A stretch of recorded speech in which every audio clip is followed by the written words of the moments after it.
Hey, what's up, everyone? My name's Lionel. Hey, I'm your host for LT Productions, and you're watching I Watch You Watch. We are covering Love and Marriage Huntsville, Season 5, Episode 29, I believe it is. So it looks like we're probably getting like 35 episodes of this season. The reunion does not start until the first Saturday in January.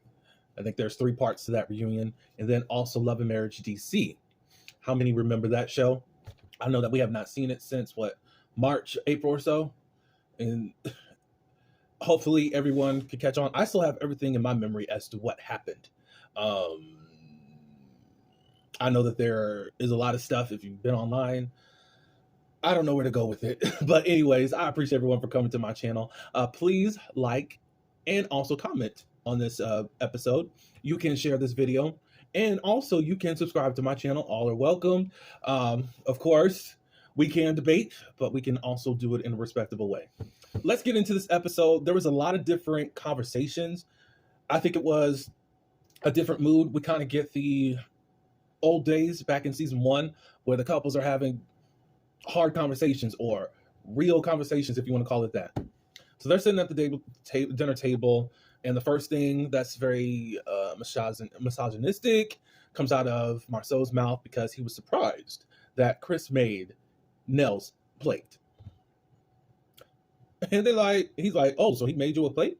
And Nell's like, yeah. Like, what's the issue? So they said, so you don't make Tisha's plate?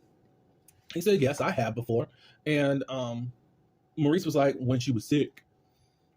That's just how it is. I know what to expect out of Southern men, so I know the place in my mind on where to put them. That's why it's like, okay, I'm not agreeing with it, but I do know the mentality and the operations and the systems of a lot of Southern men. So it's very domestic-like, it's male-centered, it's male being taken care of and nurtured, and you're supposed to be the provider, men. So that's how it goes. Stormy and Courtney, they arrived late. They missed their first flight. They also had a babysitter with them, and the babysitter missed their flight. They brought their son, Chess. So they're there. In the confessional, it doesn't seem like they really wanted to be there, but they wanted to kind of make it known, oh, we did show up, so can I have a cookie? I don't know. I think with Stormy and Courtney, I don't know. I think they feel a certain way at trying to fit into the core 6. I think Stormy said the other night, you got to go check out Carlos King's latest interview. There's a crossover between Bell Collective and Love and Marriage Huntsville. Stormy and Latrice Rogers, they came together and spilt a lot of stuff. Spilt at this point. She was saying the core 5. I think that they were kind of like, okay, Martell, no. Maybe in another episode, I'll just think about whatever with Martell. A lot of bombshells did happen if you are currently looking at a lot of YouTube content that does deep dives into the behind the scenes stuff. I try to stay out of it, but a lot of it now has come to a bigger forefront. So I did watch certain things, and now I'm more confused than ever, especially what's going to happen in the next episode. But I keep yapping, and we need to go on. They move on to the conversation, to the point where Maurice is talking about, Marcel first said, who would imagine that I would be the better brother than you? Because Maurice is trying to now say that he made a bad joke on Carlos King. Sir, the most I can say to you, that wasn't a joke. Just like you were joking about your wife's head when you bought that car for her episodes ago. I have no respect for you. I have no respect for you. If for some reason Kimmy's going to keep putting up with it and she can like it, I don't have to love it. And I just don't really care to fight for Kimmy like that, because Kimmy is at this point of, this is what I got to deal with. And she sounds like, to me, she sounds like a little bit she's in bondage. So during the episode and in the confessionals, she's still stating her point, but still wants to protect Maurice, even though Maurice has not protected the marriage. I said, Kimmy, stop. Let Maurice get his lashings, because you're the only one that's protecting this marriage. And he thinks that he's funny. So imagine what he says off camera. What his disgusting self. But that's who you wanted. That's who you chased after. As far as you seen him on Facebook, and then you found a way to get into him as far as having your son get haircuts by him. That's who you've wanted. That's who you decided to partner with. And you deal with that. Because I just don't know how to defend you and how to fight for you if you're the way that you are. So they get on that conversation. And then it turns over. Oh, Stormy and Courtney, they leave to go pick up their babysitter. And they were joking around, should Marcel take the baby and let them get to the airport and all that good stuff. They're like, no. Courtney in the background said he hates his kids. I said, oh. They asked him again, no, he does not like his kids. No. So the conversation curtailed to the whole Tisha thinking that she was pregnant and Marcel thinking it's impossible because he has a vasectomy, and who did you cheat on me with? And Tisha's upset is because of, I've had your back, but you can't have mine. So I get where she's coming from. I will say that, Tisha, you're not, I think in the beginning you did defend him, and there's been some times where things have just weighed on you, where it looked like you did think that he was cheating. And I think because of 10,000 people coming at you, he's cheating, he's cheating, he's cheating, he's cheating, he's cheating. I personally just not going to believe it until I see some concrete evidence, because every season y'all come with the foolishness and still can't back it up. Y'all even make content videos with no proof. No proof. Y'all in the Facebook chats, no proof. Not for real. So, what was I going to say? So Mel defends Tisha. Because Marcel's in this mind space of, I'm just not going to have a good night. You just don't spring that on someone. Da, da, da, da, da. She said, even though she still had your back with a picture that had exposed to you, don't put that on her like that. Mel had her back during that conversation. And a question was asked, was Mel being genuine towards Tisha at that moment or not? I said, yeah, Mel's target has been Marcel since the inception of the show. So she's always been adamant about Marcel possibly cheating and stepping out on his wife.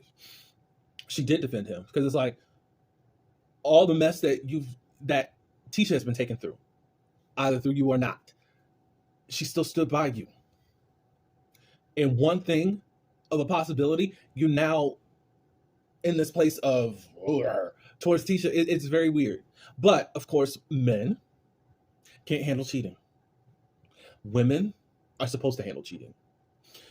The one thing about women and men, women are ones that hold things, meaning men make a deposit and women hold whatever, as far as the baby. So as far as them carrying certain stuff that men just aren't equipped to even actually carry, if we're going to talk about it in that way. So it's weird. Tisha said, if I ever found out he was cheating, I would leave. Maybe, probably so, but the man is definitely leaving. Martell agrees that, okay, you would go to the place of, okay, your woman is cheating. If I had a vasectomy, yes, and even Mel said it. There is, at least give him space and room that, okay, well, I do have a vasectomy. How's this possible? But he's so. I would say that Marcel is so logical thinking that he doesn't know how hurtful it is, because now you're rethinking everything that you thought about your wife over her taking a pregnancy test that came out negative. And Martell in his confessional, now they'll never know if she cheated. Negro, you had a second phone for your side, and your wife found out about that. So the only way to find out if somebody's cheating is physical evidence as far as a baby. Y'all need to wake up a little bit. So now there's all this word. Oh, it's basically, is Tisha cheating or not? I don't know. Anyways, the men and women split up. The women go out to the pool. Since Martell has been having on his eyeglasses, Mel had on her eyeglasses to go to the jacuzzi pool. And immediately Tisha says, oh, you look like Martell right now. And she's like, well, why is that? I've been doing this, she says, when she goes on trips or whatever, goes to the pool. Whatever, okay, you did that. So they get on all this marriage stuff. Kimmy said her foo-la-la crap. And also, I think Tisha's feeling a certain way towards Marceau. And then Mel just lets it out that she's never had an orgasm in her whole 14-year marriage. I said, what? And everybody's questioning that. It's like, okay, so so Martell is the chronic cheater and you're not, Mel, because you just never were satisfied. Which what Mel did say, that sex wasn't on the forefront as much as you could say like for a Maurice. Maurice, I gotta have it. And then Kimmy wants to take up for him. It's not like Maurice doesn't get stuff done, even though he wants sex all the time. It's not like he's incapable of doing anything without the sex. I don't think that anybody thought that Kimmy. It's the way that obviously he craves sex. He's a sexual person. If he could have 6 women in one night, he's a sexual person. I think y'all try to debunk that, but he's the one that said it, so whatever. So I don't know how Mel actually dealt with that. We go back to season 1 where Mel was asking for Martell to talk dirty to her, and that's not something that he wanted. But then he says that he stepped out on the marriage because Mel wouldn't give him fellatio. So if that's the case, you weren't doing something for her, so she had every right to step out on you. And you ain't even gave her an orgasm. Everybody's like, that's mean, that's low, you're cutting him down as a man. I want you guys to keep in mind, because Mel even, I guess, made a message or whatever. She had just found out about the revenge pee. This was her lick back. I can't say that I'm mad at it, whatever. She's been the mother of your children, and your wife is you called her a hoe. They're both petty. That's all I can say. So game on. That's all I can say. Of course, Marceau's still having his stuff, and the men are trying to get him together. Chris, mostly. Martell is on his side in regards to that. Whatever. So later on, Marceau goes to his room, and also with Tisha. When he gets in there, he rolls his eyes. And Tisha brings that up right away. He said, I didn't. It's like, you did.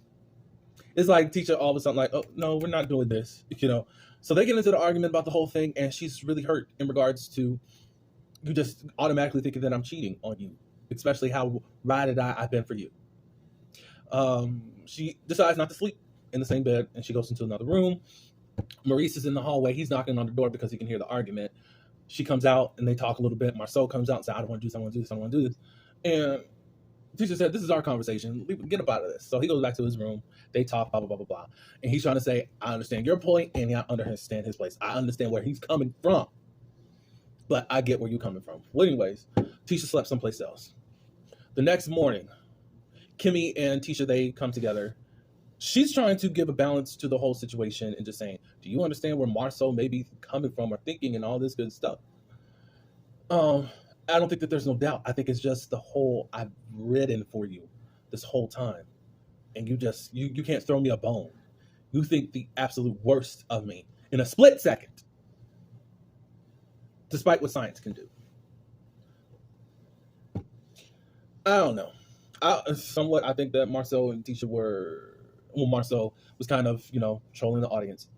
I just can't believe that he's just this out of whack. Like, ooh, this just threw my whole line of thinking of this person because she came back with me with a pregnancy test. I think Kimmy was really just suggesting that you shouldn't have even come to him and told him any of this. You could have taken the pregnancy test and not said anything. I don't know. Whatever. Chris and Nell, they're setting up some team building things. I forgot. Before we move on to the next day, Martell, we can see on the cameras that he has brought a guest in. Maurice is up at the time. He hears some noise or whatever, and Maurice actually catches them walking around or whatever. And it's somebody that he's never seen before. So they eventually meet up, crossing each other's paths or whatever.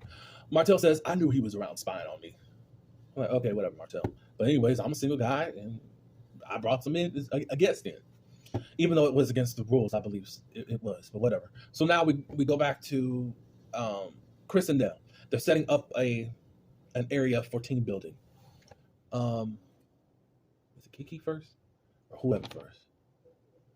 Kiki, Nell ends up saying to Chris that she invited Kiki. Kiki called her and said that she wanted to be a part of the whole thing that's going on in Texas. I mean, you've been in no scenes. Kiki, I guess you need to get to be a part of something, And Nell was like, I don't know if everyone will be welcoming. I know that you have problems with the Scott. Where do your relationship stand, and what do you want to do, even as far as being here? Because it's not going to be anything good. And she said that I'm willing and I'm open to apologizing for what I did. But it's like, Kiki, you haven't wanted to apologize. But it's like you want to apologize. I have tried, but I'm going week by week by week by week. And it's hard for me to defend you. You now want to apologize so you can actually attend a cast trip. You're not even intertwined with the group that well that they didn't even consider you.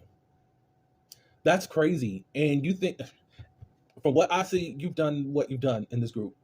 And now you're kind of out on your own on this cast trip. That's what I see. Y'all can let me know in the comments below, because it's like you iced yourself out. Both parties weren't speaking to each other. I get that. But Kiki said, oh, it's dead. You know, she told other people, I regret it. But you never wanted to make the move as far as, I'm sorry. We don't. In the next episode, she does appear. But Chris was like, I don't think that this is right. I don't think that this is going to go over right, blah, blah, blah, blah, because Nell ended up saying that she could come. So Chris says, I'm out of it. You know, you handle that. Then Chris brings up that Martell had somebody over. Chris says it's not a big deal. And she said, no, this is disrespectful. I wouldn't want that. You got your ex-wife here, and then you got this new woman, da-da-da-da-da. Y'all ain't even on good terms, and it's just not right. So obviously there's going to be a big explosion on the next episode. But I think it's disrespectful to invite anyone into a home that's not even a part of being the invitation. You never got clearance to have a guest, Martell. And that's just that on that. But y'all can tell me about this episode. At least there was some type of familiarity as to what we used to see back in season 1. I can say that Martell is taking it too far. You can have the thought, but you know your wife, and now you are questioning, do you know your wife? Because she took a pregnancy test and is negative. And because you trust too much more in science than your wife that you took vows with. I get you, but then I don't get you at the same time. Y'all let me know in the comments. I appreciate everyone for coming to my channel. Please like, comment, share this video, and subscribe to my channel. Until the next one, peace.